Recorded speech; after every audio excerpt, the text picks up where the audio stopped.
नमस्कार दोस्तों। ये अपनी एनसीईआरटी की बुक है। एनसीईआरटी एनसीईआरटी कक्षा 9 की ये पाठ्य पुस्तक है। इसमें अपना अध्याय चल रहा है दूसरा, ठीक है ना। अब यहाँ से शुरू करेंगे अपन स्वास्थ्य से। ऑथेंटिक बुक है, सरकारी बुक है और हर एक फैक्ट, हर एक लाइन इम्पोर्टेंट है सभी एग्जामों के लिए, चाहे वो कोई सी भी किसी भी राज्य के एग्ज़ाम हो, क्योंकि जहाँ जहाँ एनसीईआरटी को लागू कर रखा है, जिन जिन राज्यों ने, उन सभी के लिए इम्पोर्टेंट है। तो चलिए, जहाँ से जितने भी क्वेश्चन बनेंगे उन सभी को अपन देखेंगे। तो आराम से पढ़ते हुए, समझते हुए, हर एक फैक्ट और लाइन को याद करते हुए चलते हैं। तो चलिए शुरू करते हैं। स्वास्थ्य। फर्म का उद्देश्य लाभ को अधिकतम करना है। क्या आप सोचते हैं कि कोई भी फर्म ऐसे व्यक्तियों को रोजगार देने के लिए प्रेरित होगी जो खराब स्वास्थ्य होने के कारण स्वस्थ श्रमिकों के बराबर कार्य न कर पाएँ? यानी कि फर्म फर्म फर्म मतलब फर्म का उद्देश्य लाभ को अधिकतम करना है। क्या आप सोचते हैं कि कोई भी फर्म ऐसे व्यक्तियों को रोजगार देने के लिए प्रेरित होगी जो खराब स्वास्थ्य होने के कारण स्वस्थ श्रमिकों के बराबर कार्य न कर पाएँ? किसी व्यक्ति का स्वास्थ्य उसे अपनी क्षमता को प्राप्त करने और बीमारियों से लड़ने की ताकत देता है। ऐसा कोई भी अस्वस्थ स्त्री या पुरुष संगठन के समग्र विकास में अपने योगदान किसी व्यक्ति का स्वास्थ्य उसे अपनी क्षमता को प्राप्त करने और बीमारियों से लड़ने की ताकत देता है। ऐसा कोई भी अस्वस्थ स्त्री या पुरुष संगठन के समग्र विकास में अपने में योगदान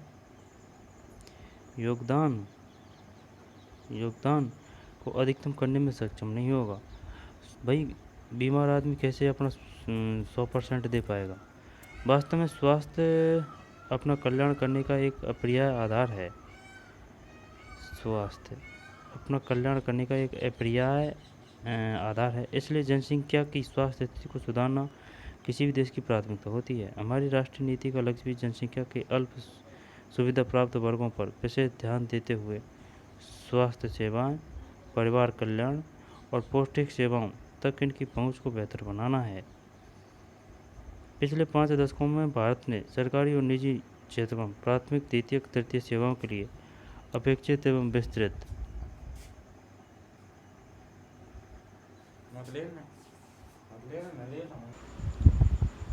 आइए चर्चा करें। सारणी 2.1 की कक्षा में चर्चा करें तथा निम्न प्रश्नों को उत्तर दें। क्या विद्यार्थियों की बढ़ती हुई संख्या को प्रवेश देने के लिए यहाँ थोड़ी थे अपन, यहाँ थे, है ना। स्वास्थ्य किधर है? स्वास्थ्य एरिया देख, ये स्वास्थ्य है ना, ये पढ़ चुके हैं अपन। ये स्वास्थ्य केंद्र है, चेकअप हो रहा है, यहाँ पे वजन तोला जा रहा है। स्वास्थ्य की जांच के लिए एक पंक्ति में खड़े हुए बच्चे। इसके बाद में इसको देख लेते हैं दोबारा से। को अधिकतम करने में सक्षम नहीं हो। वास्तव में स्वास्थ्य अपना कल्याण करने का एक अपर्याय आधार है। इसलिए जनसंख्या की स्वास्थ्य स्थिति को सुधारना किसी भी देश की प्राथमिकता होती है। हमारी राष्ट्रीय नीति का लक्ष्य भी जनसंख्या के अल्प सुविधा प्राप्त वर्गों पर विशेष ध्यान देते हुए स्वास्थ्य सेवाओं, परिवार कल्याण और पौष्टिक सेवा तक इनकी पहुंच को बेहतर बनाना है। पिछले 5 दशकों में भारत ने सरकारी और निजी क्षेत्रों में प्राथमिक, द्वितीयक, तृतीयक सेवाओं के लिए अपेक्षित एक विस्तृत स्वास्थ्य आधारित संरचना और जनशक्ति का निर्माण किया है। इन उपायों को अपनाने से जीवन प्रत्याशा बढ़कर वर्ष 2016 में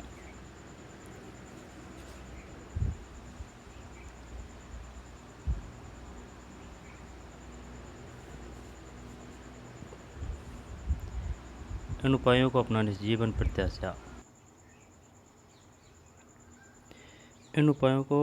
से जीवन प्रत्याशा बढ़कर वर्ष 2016 में, यहाँ से क्वेश्चन आएगा 100%, एकदम लिख लो, यहाँ से क्वेश्चन आएगा।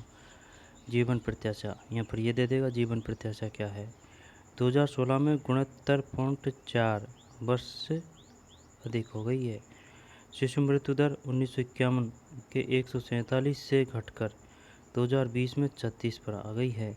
इसी अवधि में अशोधित जन्म दर गिरकर 20.0 2018 और मृत्यु दर 2018 के अनुसार है, जन्म दर 20 है और मृत्यु दर 6.2 2018 के अनुसार पर आ गई है। जीवन प्रत्याशा में वृद्धि और शिशु देखभाल में सुधार देश के आत्मविश्वास को भावी प्रगति के साथ आंकने के लिए उपयोगी है। आयु में वृद्धि आत्मविश्वास के साथ जीवन की उत्तम गुणवत्ता का सूचक है। शिशुओं की संक्रमण से रक्षा तथा माताओं के साथ बच्चों की देखभाल और पोषण सुनिश्चित करने के लिए शिशु मृत्यु दर घटती है। जब यहाँ से वो देगा क्या कि भाई जीवन प्रत्याशा क्या है। यहाँ पर 2016 के अनुसार जीवन प्रत्याशा कितनी है, 69.4, 69.3, 69.01, जब 69.4। और शिशु मृत्यु दर 1951 के अनुसार कितनी थी, 147।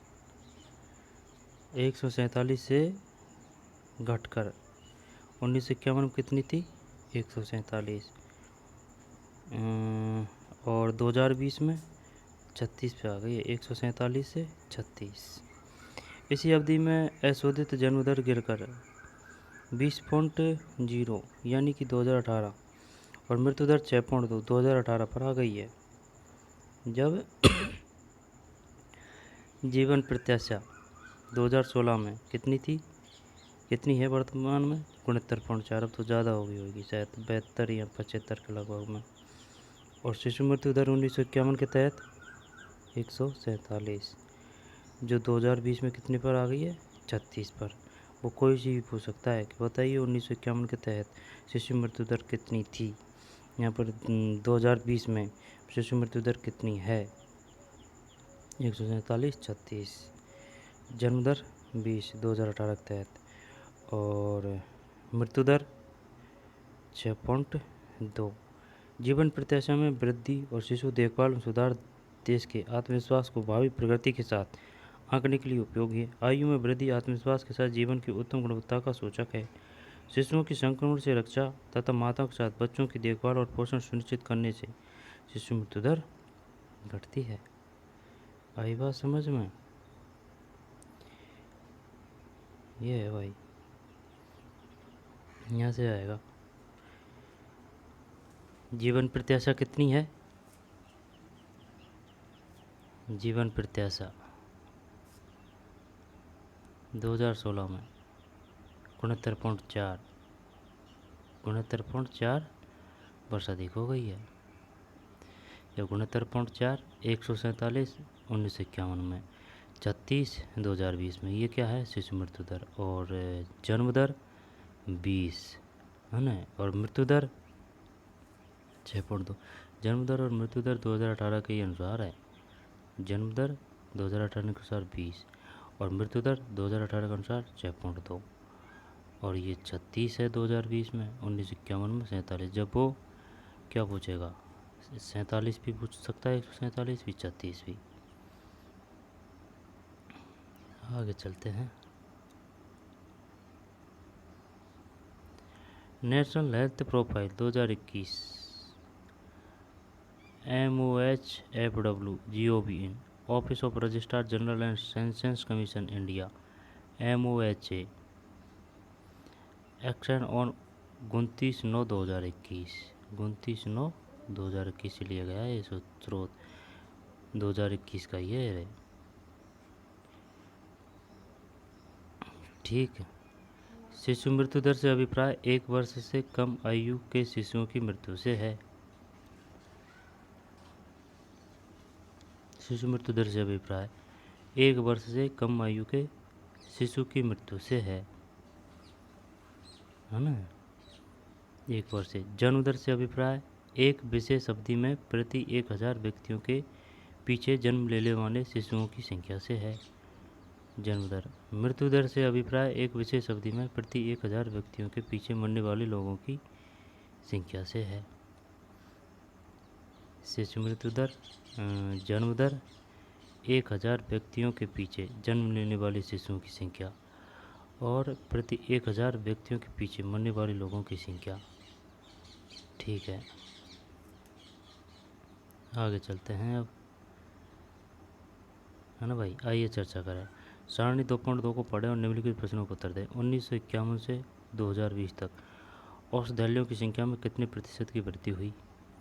1951 से 2020 तक डॉक्टर और नर्सिंग कर्मियों में कितने प्रतिशत की वृद्धि हुई? ये है भाई संबंधित वर्षों की स्वास्थ्य आधारित संरचना।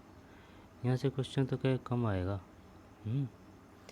देख लेते हैं 2014, 2015, 2016, 2017, 2018, 2019। उप केंद्र प्राथमिक स्वास्थ्य केंद्र या सामुदायिक स्वास्थ्य केंद्र 1,82,709 2014 में। 2019 में 1,78,548। हाँ, ज़्यादा संख्या नहीं बढ़ी, कमी है। 82 से 78 ही हुआ है, और क्या। औषधि अस्पताल 29 से 31 आयुष प्रबंधन के अंतर्गत। फिर बिस्तर सरकारी 6,75,000 से 8,18,000 है ना, 376। फिर भारतीय चिकित्सा परिषद में पंजीकृत डॉक्टर 36,000 से, उल्टा कम होगा भाई डॉक्टर तो, 36,000 से। पंजीकृत एलोपैथ डॉक्टर प्राथमिक स्वास्थ्य केंद्र और पंजीकृत एलोपैथ डॉक्टर प्राथमिक स्वास्थ्य केंद्र में अलग अलग है कहीं ये। एलोपैथिक डॉक्टर प्राथमिक स्वास्थ्य केंद्र में, एलोपैथिक डॉक्टर प्राथमिक स्वास्थ्य केंद्र में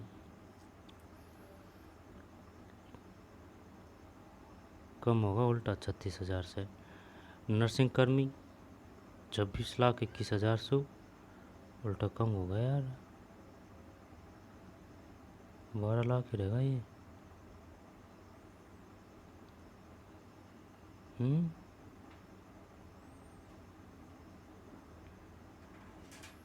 27, 29 और 12 लाख कम क्यों होगा, समझ में आ रही भाई। 29 से 12 लाख कहीं पता भाई, है तो अलग ही है। 2014 ये 15, 16, 17, 18, 19 अलग अलग साल का अलग अलग ये है। जब 26, 27, 28, 29 बढ़ रहा था, लेकिन अब ये इतने कम क्यों हो गए। एससी उपकेंद्र पीएससी प्राथमिक, एससी का मतलब है उपकेंद्र, ठीक है ना। और पीएचसी का मतलब है प्राथमिक स्वास्थ्य केंद्र। सीएचसी का मतलब है सामुदायिक स्वास्थ्य केंद्र।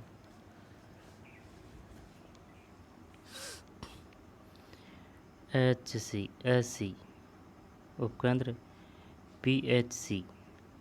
पीएचसी यानी कि प्राथमिक स्वास्थ्य केंद्र, है ना। पीएचसी यानी कि प्राथमिक स्वास्थ्य केंद्र, और जो सीएचसी यानी कि सामुदायिक स्वास्थ्य केंद्र, एएनएम यानी कि सहायक नर्स दाई, फिर आरएन और आरएम पंजीकृत नर्स और पंजीकृत दाई, एलएचबी महिला स्वास्थ्य आगुंतक, एलएचबी महिला स्वास्थ्य आगुंतक। क्या आपको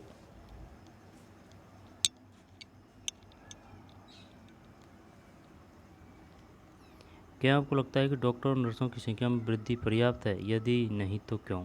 किसी अस्पताल में आप और कौन सी सुविधाएं उपलब्ध कराना चाहेंगे? आप हाल में जिस अस्पताल में गए उस पर चर्चा करें। इस सारणी का प्रयोग करते हुए क्या आप एक आरेख बना सकते हैं? क्रियाकलाप, आप निकट के किसी सरकारी या निजी अस्पताल में जाएं और निम्नलिखित विवरण नोट करें। जिस अस्पताल में आप गए उसमें कितने बिस्तर हैं, अस्पताल में कितने डॉक्टर हैं, अस्पताल में कितनी नर्सें कार्यरत है। इसके अलावा निम्नलिखित अतिरिक्त सूचनाएं एकत्रित करने का प्रयास करें। आपके इलाके में कितने अस्पताल हैं, आपके इलाके में कितने औषधालय है ना भाई। ये है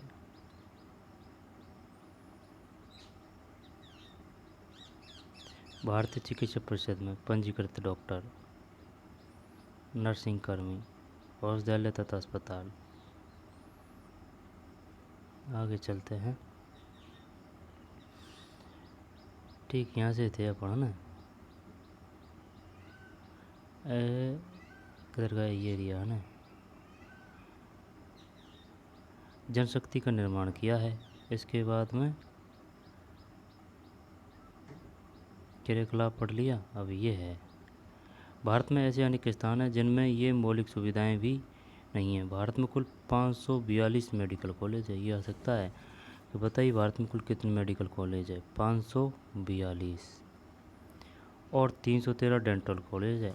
केवल 4 राज्य जैसे कि आंध्र प्रदेश, कर्नाटक, महाराष्ट्र, तमिलनाडु में कुल राज्यों से अधिक मेडिकल कॉलेज है। एक तो आंध्र प्रदेश, कर्नाटक, महाराष्ट्र और तमिलनाडु। आंध्र प्रदेश है ना, कर्नाटक, आंध्र प्रदेश, कर्नाटक, महाराष्ट्र और तमिलनाडु। आंध्र प्रदेश, कर्नाटक, महाराष्ट्र एवं तमिलनाडु। साउथ का ही है सब, है ना। आंध्र प्रदेश, कर्नाटक, महाराष्ट्र, तमिलनाडु में कुल राज्यों से अधिक मेडिकल कॉलेज है। कितने हैं? 542। डेंटल कॉलेज कितने हैं? 313। 542 मेडिकल कॉलेज हैं और 313, 542 मेडिकल कॉलेज हैं और 313 डेंटल कॉलेज हैं। अब है बेरोजगारी। बेरोजगारी। शकल की माँ शीला अपने घरेलू कामकाज और बच्चों की देखभाल तथा खेती के काम में अपनी पति बूटा की मदद करती थी। शकल का भाई जीतू और बहन सीतू अपना समय खेलने और घूमने फिरने में गुजारते थे। क्या आप शीला तथा जीतू या सीतू को बेरोजगार कह सकते हैं? यदि नहीं तो क्यों? बेरोजगार उस समय विद्यमान कही जाती है जब प्रचलित मजदूरी की दर पर काम करने के लिए इच्छुक लोग रोजगार नहीं पा सके। शीला की रुचि अपने घर के बाहर काम करने में नहीं है। जीतू और सीतू बहुत छोटे हैं और उनकी गिनती श्रम शक्ति की जनसंख्या में नहीं हो सकती और न ही जीतू और सीतू और शीला को बेरोजगार कहा जा सकता है।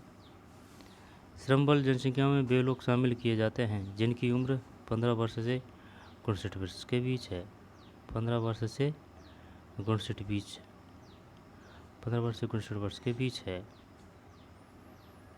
अब वो दे देगा, यही दे देगा। बताइए श्रम बल जनसंख्या में किन लोगों को सम्मिलित किया जाता है? 14 से 35, 14 से 55, 14 से 60, 14 से 65 या फिर 15 से 59। श्रम बल जनसंख्या में वे लोग शामिल किए जाते हैं जिनकी उम्र 15 वर्ष से 59 वर्ष के बीच है। अच्छा, 15 से 59, 15 से 59 है भाई। आई बात समझ में? आएगा ये क्वेश्चन? वो दे देगा, ऑप्शन देगा 15 से 60, 15 से 61, 15 से ऐसे ऐसे। बताइए किन लोगों को श्रम बल जनसंख्या में शामिल किए जाते हैं? श्रम बल जनसंख्या में शकल के भाई बहन इस आयु में नहीं आते, इसलिए उन्हें बेरोजगार नहीं कहा जा सकता। शकल की माँ शीला परिवार के लिए काम करती है। वह अपने घर से बाहर जाकर परिश्रम के लिए काम करने की इच्छुक नहीं है, उसे भी बेरोजगार नहीं कहा जा सकता। शकल के दादा और दादी और नाना नानी जिनका यद्यपि इस कहानी में वर्णन नहीं है, उन्हें भी बेरोजगार नहीं कहा जा सकता। भारत के संदर्भ में ग्रामीण और नगरीय क्षेत्रों में बेरोजगारी है, तथापि ग्रामीण और नगरीय क्षेत्रों में बेरोजगारी की प्रकृति में अंतर है। ग्रामीण क्षेत्रों में मौसमी और प्रचंड बेरोजगारी है, नगरीय क्षेत्रों में अधिकांश शिक्षित बेरोजगारी है। ये क्वेश्चन आ चुका है कि बताइए प्रचंड बेरोजगारी क्या है। यहाँ पर निम्नलिखित में से कौन सा कथन कै या कै की व्याख्या कर रहा है और इससे संबंधित था? प्रचंड बेरोजगारी।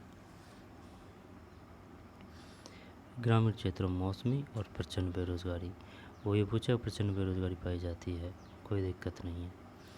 मौसमी बेरोजगारी तब होती है जब लोग वर्ष के कुछ महीनों में रोजगार प्राप्त नहीं कर पाते।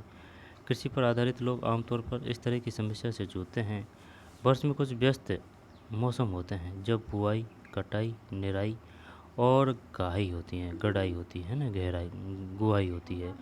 कुछ विशेष महीनों में कृषि पर आश्रित लोगों को अधिक काम नहीं मिल पाता। कुछ विशेष महीनों में, ठीक है ना, आश्रित लोगों को अधिक काम नहीं मिल पाता। कुछ विशेष महीनों में कृषि पर आश्रित लोगों को अधिक काम नहीं मिल पाता। वो है क्या? वो है प्रचंड बेरोजगारी। नहीं, मौसमी बेरोजगारी है वो मौसमी बेरोजगारी है, ठीक है ना। मौसमी बेरोजगारी नाम से ही पता चल रहा है, लेकिन प्रचंड बेरोजगारी का मतलब नहीं समझ में आया है ना। आगे चलते हैं। अब ये तो हो गई कौन सी, ये तो हो गई मौसमी बेरोज़गारी की डिटेल, ठीक है ना। अब ये प्रचंड बेरोज़गारी की डिटेल है। के अंतर्गत लोग नियोजित प्रतीत होते हैं, उन्हें उनके पास भूखंड होता है जहाँ उन्हें काम मिलता है। ऐसा प्राय कृषिगत काम में लगे परिजनों में होता है। किसी काम में 5 लोगों की आवश्यकता होती है, लेकिन उसमें 8 लोग लगे होते हैं। इनमें 3 लोग अतिरिक्त हैं। ये तीनों इसी खेत पर काम करते हैं जिस पर 5 लोग काम करते हैं। इन तीनों द्वारा किया गया अंशदान 5 लोगों द्वारा किए गए योगदान में कोई बढ़ोतरी नहीं करता है। एक मिनट। उनके पास भूखंड होता है जहाँ उन्हें काम मिलता है। ऐसा प्राय कृषिगत काम में लगे परिजनों में होता है। किसी काम में 5 लोगों की आवश्यकता होती है, लेकिन उसमें 8 लोग लगे होते हैं। इनमें 3 लोग अतिरिक्त है, ठीक है ना। जहाँ 5 लोगों की ज़रूरत है, वहाँ 8 लोग लगे हुए हैं। ये तीनों इसी खेत पर काम करते हैं जिस पर 5 लोग काम करते हैं। इन तीनों द्वारा किए गए अंशदान 5 लोगों द्वारा किए गए योगदान में कोई बढ़ोतरी नहीं करता। अगर तीनों लोगों को हटा दिया जाए तो खेत की उत्पादकता में कोई कमी नहीं आएगी। खेत में 5 लोगों की काम की आवश्यकता है और 3 अतिरिक्त लोग प्रचंड रूप से बेरोजगार होते हैं। शहरी क्षेत्रों के मामले में शिक्षित बेरोजगारी एक सामान्य परिघटना बन गई है। मैट्रिक, स्नातक और स्नातकोर डिग्रीधारी अनेक युवक रोजगार पाने में असमर्थ है।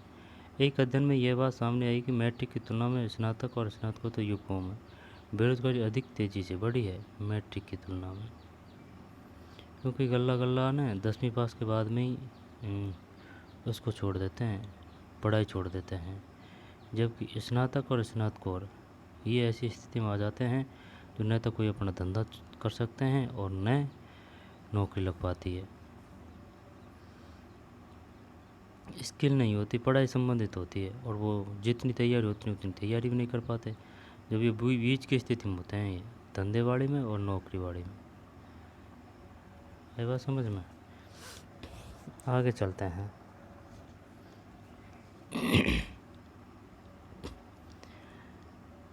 एक विरोधाभासी जनशक्ति स्थिति सामने आई है कि कुछ विशेष श्रेणियों में जनशक्ति के आधिक्य के साथ ही कुछ अन्य श्रेणियों में जनशक्ति की कमी विद्यमान है।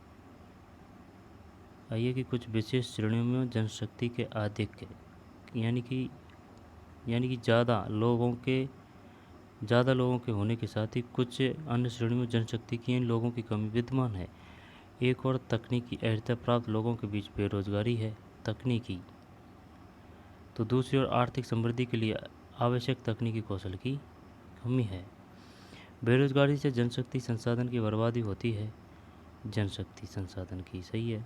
युवकों में निराशा और हताशा की भावना होती है। लोगों के पास अपने परिवार का भरण पोषण करने के लिए पर्याप्त मुद्रा नहीं होती। शिक्षित लोगों के साथ जो कार्य करने के इच्छुक हैं और सार्थक रोजगार प्राप्त करने में समर्थ नहीं हैं, एक बड़ा सामाजिक अपव्यय है। सही है भाई। और जैसे कि ये सरकार के ऊपर होता है। अब जैसे कि क्या हर एक घर में से कि भाई वो चाहे 10,000 या फिर 12,000 या फिर 15,000 उसको मंथली दिया जाएगा और वो 6 या 5 या 7 घंटा जितने भी काम करेगा वो सरकार के लिए ये काम करेगा। तो क्या है कि सरकार का भी काम हो जाए और उसमें घर में से कोई रोज़गार नहीं रहे, बेरोज़गार नहीं रहे। जैसे कि क्या इजराइल में है कि हर एक घर में से सेना की सेवा करना ज़रूरी है। घर में से पर एक कैंडिडेट का होना आवश्यक है, चाहे वो लड़का हो या लड़की हो। यह एक बड़ा सामाजिक अपव्यय है। बेरोजगारी से आर्थिक बोझ में वृद्धि होती है। कार्यरत जनसंख्या पर बेरोजगारी की निर्धनता बढ़ती है। कार्यरत जनसंख्या पर किसी व्यक्ति और साथ ही साथ समाज के जीवन की गुणवत्ता पर बुरा प्रभाव पड़ता है। जब किसी परिवार को मात्र जीवन निर्वाह स्तर पर रहना पड़ता है तो उसके स्वास्थ्य स्तर में एक आम गिरावट आती है और उसकी प्रणाली से अलगाव में वृद्धि होती है। मतलब बेरोजगार से आर्थिक बोझ में वृद्धि होती है। सही है भाई, कुछ होएगा ही नहीं तो आर्थिक बोझ तो हुआ ही। कार्यरत जनसंख्या पर बेरोजगारों की निर्भरता बढ़ती है। ठीक है। हाँ, जैसे कि 5 सदस्य घर में और 3 बेरोजगार है और कुल 8 सदस्य है ना, और 5 कमाने वाले हैं 3 बेरोजगार है तो तीनों का भार ही इन 5 पे ही तो आएगा। साथ ही साथ समाज के जीवन की गुणवत्ता पर बुरा प्रभाव पड़ता है। समाज के जीवन की गुणवत्ता पर जब किसी परिवार को मात्र जीवन निर्वाह स्तर पर रहना पड़ता है तो उसके स्वास्थ्य स्तर में एक आम गिरावट आती है और स्कूल प्रणाली से अलगाव में वृद्धि होती है। स्कूल प्रणाली से अलगाव में इसलिए किसी अर्थव्यवस्था के समग्र विकास पर बेरोजगारी का हितकर प्रभाव पड़ता है। बेरोजगारी में वृद्धि मंदीग्रस्त अर्थव्यवस्था का सूचक है। यह संसाधनों की बर्बादी भी करता है जिन्हें उपयोगी ढंग से नियोजित किया जा सकता है। अगर लोगों को संसाधन के रूप में प्रयोग नहीं किया जा सका तो वे स्वाभाविक रूप से अर्थव्यवस्था के लिए दायित्व बन जाएंगे। अगर लोगों को संसाधन के रूप में प्रयोग नहीं किया जा सका तो वे स्वाभाविक रूप से अर्थव्यवस्था के लिए दायित्व बन जाएंगे। ठीक है, सांख्यिकी रूप से भारत में बेरोजगारी की दर निम्न है। बड़ी संख्या में निम्न आय और निम्न उत्पादकता वाले लोगों की गिनती नियोजित लोगों में की जाती है। अब वो यहाँ से कथन देगा, कैसे देगा? सांख्यिक रूप से भारत में बेरोजगारी की दर दे दिया ना एक लाइन से, जिसे कि ये दे दी सांख्यिकी दर भारत में बेरोजगारी की दर। अब खाली स्थान दे देगा, है ना, और है निम्न है, उच्च है, उच्च निम्न है, ऐसे देगा निम्न है। बढ़ गया क्वेश्चन। बड़ी संख्या में निम्न आय और निम्न उत्पादकता वाले लोगों को गिनती नियोजित लोगों में की जाती है। मतलब बड़ी संख्या में निम्न आय, भाई कम आय है ना, और कम उत्पादकता वाले लोगों की गिनती नियोजित लोगों में की जाती है। नियोजित मतलब नियोजित, ठीक है ना। वे पूरे वर्ष काम करके प्रतीत होते हैं लेकिन उनकी क्षमता और आय के हिसाब से उनके लिए पर्याप्त नहीं है। वे काम तो कर रहे हैं पर ऐसा प्रतीत होता है कि ये काम उन पर थोपे हुए हैं, इसलिए शायद वे अपनी पसंद का कोई अन्य काम करना पसंद कर सकते हैं। गरीब लोग बेकार नहीं बैठ सकते, वे किसी भी काम से जुड़ना चाहते हैं, चाहे उससे कितनी भी कमाई हो। अपनी इसी कमाई से वे किसी तरह जीवन निर्वाह कर पाते हैं। वे किसी भी काम से जुड़ना चाहते हैं, चाहे उसे कितनी भी कमाई हो। अपनी इसी कमाई से वे किसी तरह जीवन निर्वाह कर पाते हैं। गरीब लोग बेकार नहीं बैठ सकते, वे किसी भी काम से जुड़ जाना चाहते हैं, चाहे उससे कितनी भी कमाई हो। अपनी इस कमाई से किसी तरह जीवन निर्वाह कर। भाई बैठे रहने से तो अच्छा है कि भाई 500 रुपये देने के हिसाब से पर डे के हिसाब से 300 दे दे, 250 दे दे, ठीक है ना। इसके अतिरिक्त प्राथमिक क्षेत्र में स्वरोजगार एक विशेषता है। यद्यपि सभी लोगों की आवश्यकता नहीं होती है फिर भी पूरा परिवार खेत में काम करता है। इस तरह कृषि क्षेत्र में प्रचंड बेरोजगारी होती है। ये क्वेश्चन आ चुका है कि प्रचंड बेरोजगारी किसे कहते हैं। लेकिन जो भी उत्पादन होता है उसमें पूरे परिवार की हिस्सेदारी होती है। खेत के काम में साझेदारी और उत्पादित फसल में हिस्सेदारी की धारणा ग्रामीण क्षेत्रों में बेरोजगारी की कठिनाइयों में कमी लाती है। खेत के काम में साझेदारी है ना, और उत्पादित फसल में हिस्सेदारी की धारणा ग्रामीण क्षेत्रों में बेरोजगारी की कठिनाइयों में कमी लाती है। लेकिन इससे परिवार की गरीबी कम नहीं होती और प्रत्येक परिवार से अधिशेष श्रमिक रोजगार की तलाश में गांवों से शहरी की ओर प्रवास करते हैं।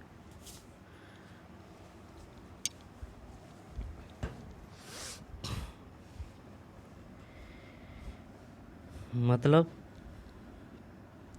का मतलब देख, लेकिन जो भी उत्पादन होता है उसमें पूरे परिवार की हिस्सेदारी होती है। खेत के प्रचंड बेरोजगारी बता रहा है।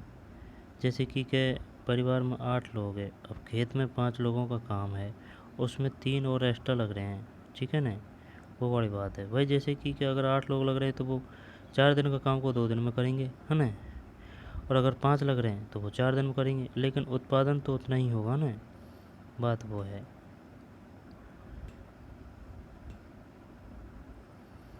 ठीक, खेत के काम में साझेदारी और उत्पादित फसल में हिस्सेदारी की धारणा ग्रामीण क्षेत्रों में बेरोजगारी की कठिनाइयों में कमी लाती है। कौन सी कमी लाती है? खेत के काम में साझेदारी और उत्पादित फसल में हिस्सेदारी की धारणा ग्रामीण क्षेत्रों में बेरोजगारी की कठिनाइयों में कमी लाती है, लेकिन इससे परिवार की गरीबी कम नहीं होती और प्रत्येक परिवार से अधिशेष श्रमिक रोजगार की तलाश में गांवों से शहरों की ओर प्रवास करते हैं। आइए उपरोक्त तीनों क्षेत्रों में रोजगार के परिदृश्य की चर्चा करें। कृषि का सबसे अधिक अवशोषण करने वाला अर्थव्यवस्था का क्षेत्र कृषि है। पिछले वर्षों में पूर्व चर्चित प्रचंड बेरोजगारी के कारण कृषि पर जनसंख्या की निर्भरता में कुछ कमी आई है। पिछले वर्षों में पूर्व चर्चित प्रचंड बेरोजगारी के कारण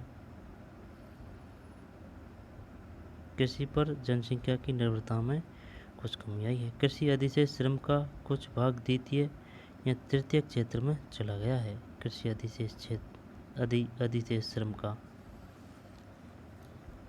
द्वितीय तृतीय का मतलब यह है कि भाई जैसे कि फसल का जैसे कि कटाई वटाई का काम नहीं हो रहा है अठाला टाइम है, या फिर जैसे कि क्या भाई अब फसल बो दी, अब फसल बोने के बाद में अब डायरेक्ट कटाई पे ही तो काम पड़ेगा, तो उसको बाकी का जो टाइम बच रहा है ये 4-5 ये 2-3 महीने का, ठीक है ना भाई। जैसे कि क्या जुलाई में अपन बाजरा बो दिया, जुलाई में बाजरा बो दिया, जब जुलाई अगस्त सितंबर अक्टूबर में काटते हैं 4 महीने के अंदर, है ना। जैसे कि क्या जून जुलाई में बाजरा बो दिया तो सितंबर अक्टूबर में काटते हैं, तो ये जो बाकी के बीच के महीने हैं ना, इनमें गांव वाले शहरों में चल जाते हैं, जो जैसे कि मोटरसाइकिल चला सकता है, या फिर कोई दुकान है उसकी, या फिर कोई दुकान में सामान आमान के थाने में लग गया, या फिर कोई होटल में लग गया, कोई कंपनी में लग गया, ऐसे। पिछले वर्षों में पूर्व चर्चित प्रचंड बेरोजगारी के कारण कृषि पर जनसंख्या की निर्भरता में कुछ कमी आई है।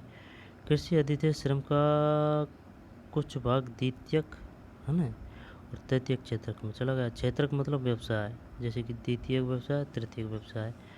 द्वितीयक क्षेत्रक में छोटे पैमाने पर होने वाले विनिर्माण श्रम का सबसे अधिक अभिशोषण है।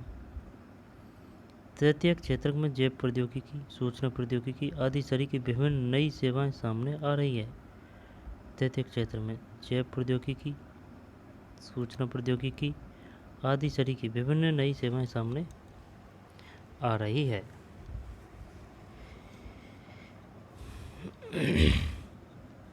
आगे चलते हैं। अब वो यहाँ से दे देगा, कैसे दे देगा कि ये बताइए सूचना प्रौद्योगिकी है ना और जैव प्रौद्योगिकी किस क्षेत्र में नई सेवाएं सामने आ रही है, द्वितीयक में या तृतीयक में? तृतीयक में। श्रम का सबसे अधिक अभिशोषण है। आगे चलते हैं। आइए यह जानने के लिए एक कहानी पढ़ें कि कैसे लोग अपने गांव की अर्थव्यवस्था के लिए परिसंपत्ति बन जाते हैं। एक गांव की कहानी। एक गांव था जिसमें अनेक परिवार रहते थे। प्रत्येक परिवार इतना उपजा लेता था कि उससे उसके सदस्य खा पी सकें। परिवार के सदस्य अपने कपड़े बुनते, अपने बच्चों को पढ़ाते और इस तरह प्रत्येक परिवार अपनी आवश्यकताएं स्वयं पूरी कर लेता था। इनमें से एक परिवार ने अपनी एक बेटे को कृषि महाविद्यालय में भेजने का फैसला किया। लड़के को निकट के कृषि महाविद्यालय में प्रवेश मिल गया। कुछ समय पश्चात वह कृषि इंजीनियर की योग्यता प्राप्त कर गांव वापस लौट आया। वह इतना सृजनात्मक निकला कि उसने एक उन्नत किस्म के हल का नमूना तैयार किया, जिससे गेहूं की उपज में वृद्धि हो गई। इस तरह गांव में एग्रो इंजीनियर का एक नया काम सृजित हुआ और वहीं उसकी पूर्ति हुई। गांव में उस परिवार ने अपनी अधिशेष फसल निकट के गांव में बेच दी। उन्हें इससे अच्छा लाभ हुआ, जिसे उन्होंने आपस में बांट लिया। इस सफलता से प्रेरित होकर कुछ समय पश्चात गांव के सभी परिवारों ने एक बैठक की कि वे अपने बच्चों के लिए भी बेहतर भविष्य चाह रहे हैं। उन्होंने पंचायत से गांव में एक स्कूल खोलने का अनुरोध किया।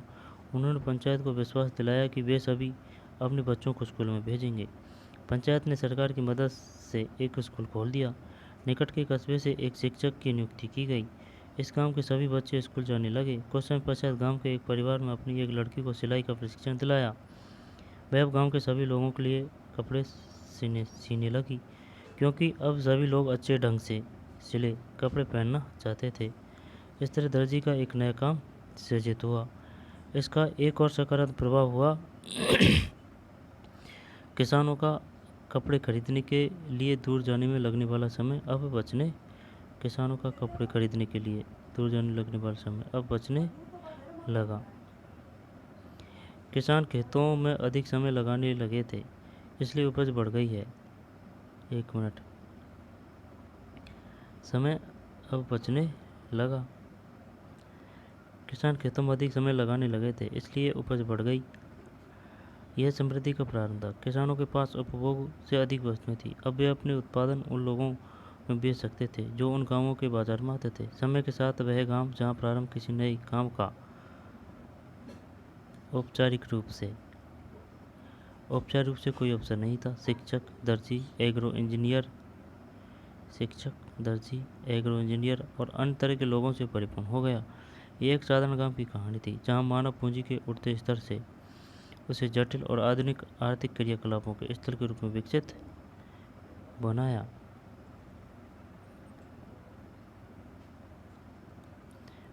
ठीक है ना, विकसित बनाया।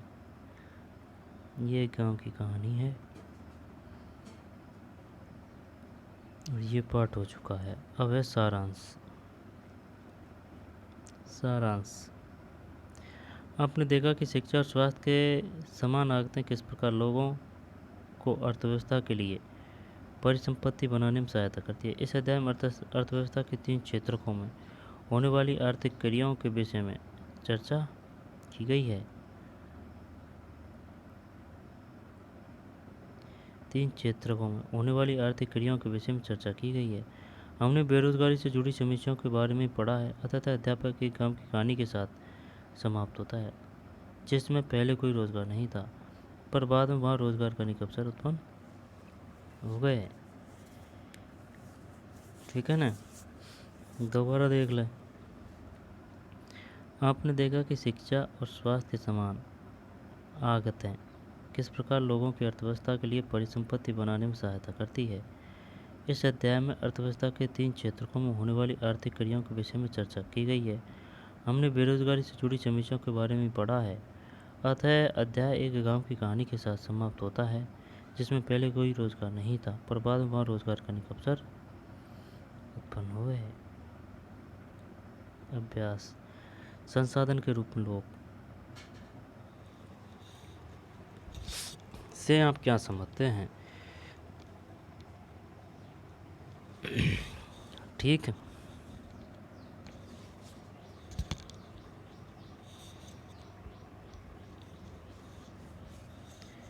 संसाधन के रूप में लोग से आप क्या समझते हैं। मानव संसाधन भूमि और भौतिक पूंजी जैसे अन्य संसाधनों से कैसे भिन्न है। मानव पूंजी निर्माण में शिक्षा की क्या भूमिका है। मानव पूंजी निर्माण स्वास्थ्य की क्या भूमिका है। संसाधन के रूप में लोग से आप क्या समझते हैं, है ना। मानव संसाधन भूमि और भौतिक पूंजी जैसे अन्य संसाधनों से कैसे भिन्न है। मानव पूंजी निर्माण में शिक्षा की क्या भूमिका है। मानव पूंजी निर्माण स्वास्थ्य की क्या भूमिका है। किसी व्यक्ति के कामयाब जीवन में स्वास्थ्य की क्या भूमिका है। बहुत भूमिका होती है स्वास्थ्य की। प्राथमिक, द्वितीयक और तृतीयक क्षेत्रों में किस तरह की विभिन्न आर्थिक क्रियाएं संचालित की जाती है। आर्थिक और गैर आर्थिक क्रियाओं में क्या अंतर है। आर्थिक और गैर आर्थिक। महिलाएं क्यों निम्न वेतन वाले कार्यों में नियोजित होती है। बेरोजगारी शब्द की आप कैसे व्याख्या करेंगे। प्रचंड और मौसमी बेरोजगारी में क्या अंतर है। प्रचंड और मौसमी बेरोजगारी में। शिक्षित बेरोजगारी भारत के लिए एक विशेष समस्या क्यों है। आपके विचार से भारत के क्षेत्र में रोजगार के सर्वाधिक अवसर सृजित कर सकता है। महिलाएं क्यों निम्न वेतन वाले कार्यों में नियोजित होती है। बेरोजगार शब्द की आप कैसे व्याख्या करेंगे। प्रचंड और मौसमी बेरोजगारी में क्या अंतर है। शिक्षित बेरोजगारी भारत के लिए एक विशेष समस्या क्यों है। आपके विचार से भारत के किस क्षेत्र में रोजगार के सर्वाधिक अवसर सृजित कर सकता है। क्या आप शिक्षा प्रणाली में शिक्षित बेरोजगारों की समस्या दूर करने के लिए कुछ उपाय सुझा सकते हैं। क्या आप शिक्षा प्रणाली में क्या आप कुछ ऐसे गांवों की कल्पना कर सकते हैं जहां पहले रोजगार का कोई अवसर नहीं था, लेकिन बाद में बहुतायत में हो गया?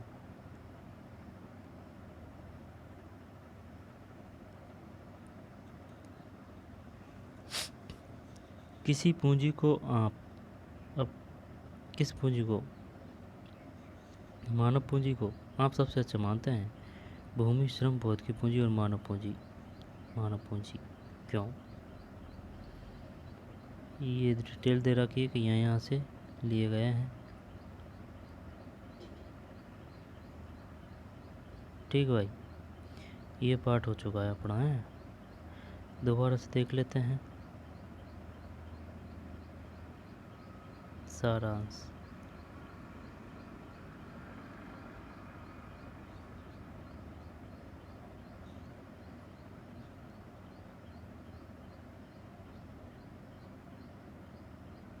क्या आपको स्मरण है कि जब आपने अपने जूते का या चप्पल ठीक कराए तो कितना भुगतान किया था?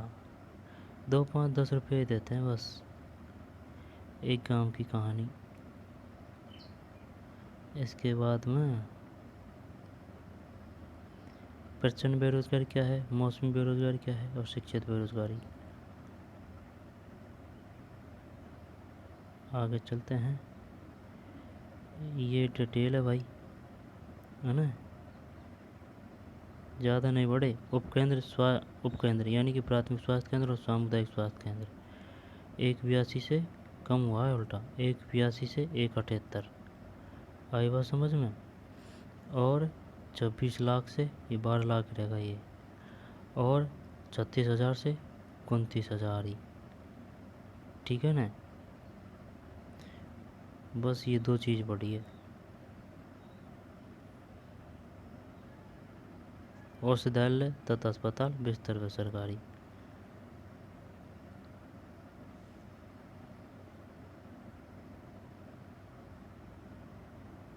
जब 2016 में जीवन प्रत्याशा 69.4, शिशु मृत्यु दर 1951 में 147, 2020 में 36, 147 पैसों 36 आ गई।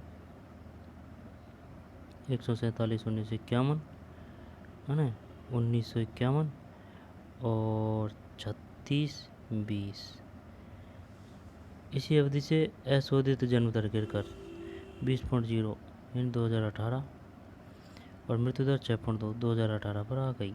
20.0 जन्म दर है ना, और मृत्यु दर है 6.2, 20 और 6.2। आगे चलते हैं।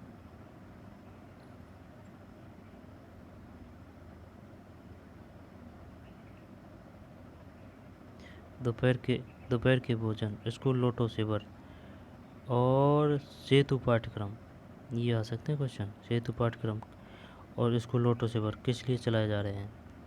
दोपहर के भोजन की शुरुआत। 12वीं योजना उच्च शिक्षा में 18 से 23 वर्ष आयु के नामांकन में 27% की वृद्धि 2018 में रही। 18 से 23 वर्ष आयु वर्ग के नामांकन में, और यह विश्व औसतन 26% से मिलती जुलती है।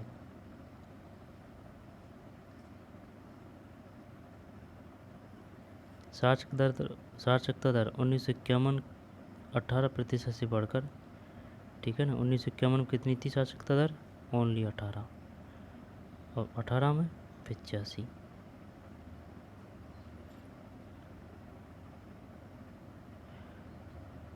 बजट 2019-20 में ज़्यादा था 3.1, लेकिन अब कम हो गया है, अब है 2.8।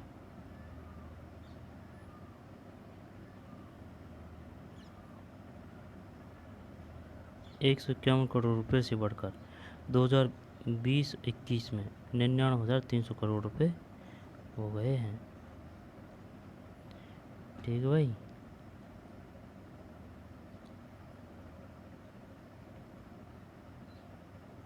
शिक्षा।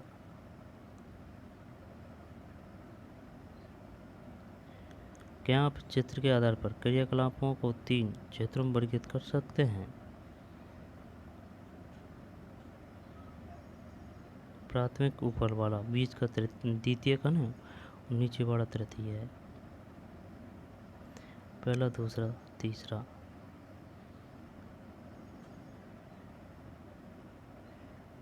इसके बाद में बिलास की कहानी और सकल की कहानी। सकल राष्ट्रीय उत्पादन क्या है? जीडीपी। ठीक। ये पाठ था भाई अध्याय 2 संसाधन के रूप में लोग। तो चलिए मिलते हैं क्वेश्चन आंसरों में। धन्यवाद।